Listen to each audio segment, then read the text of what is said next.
మా నాన్న నలుగురం, మేము ముగ్గురు ఆడపిల్లలు, ఒక తమ్ముడు, ఆయన లారీ డ్రైవర్. నేను పుట్టి ఇప్పుడు 32 years అవుతుందా, మా నాన్న ఒక్కరోజు రెస్ట్ తీసుకోగా నేను చూడలే. కష్టపడుతూనే ఉంటాడు. ఆయన కూడా మాకు ఇప్పటివరకు రేషన్ బియ్యం తెలియదు, మా ఇంట్లో మాకు చికెన్ తెలియదు. అంటే మా నాన్న ఫీలింగ్ ఏంటంటే చికెన్ తినేవాళ్ళు పూర్ పీపుల్.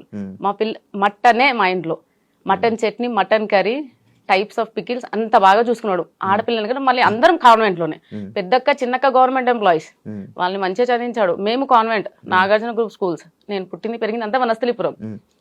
అంత బాగా చూసుకున్నా. మా నాన్నే మాకు రేషన్ బియ్యం ఎట్లే, ఏదో సిచ్యువేషన్ వచ్చింది కానీ నేను మా పిల్లలకు పెట్టానండి, మర్చిపోలేదు. ఆ సిచ్యువేషన్ లో అనిపించింది, what is family, what is society, who are called neighbours. Neighbours ఎవరు, సొసైటీ ఏంటి, అసలు ఏంటి నాకేం అర్థం కాలే. నేను చిన్న పిల్లనండి. ఇప్పుడు కొంచెం ప్రతిరోజు ఒక్కొక్క ప్లేస్కి తిరుగుతున్నా, చాలా మంది ఇన్ఫ్లుయెన్సర్స్తో ట్రావెల్ చేస్తున్నా, చాలా మంది మాట్లాడితే వింటున్నా. కాబట్టి నాకు తెలిసింది, ఇక్కడ కూడా నీ ముందు కూర్చొని ఏం మాట్లాడాలో నాకు నిజంగా తెలియదు శివ.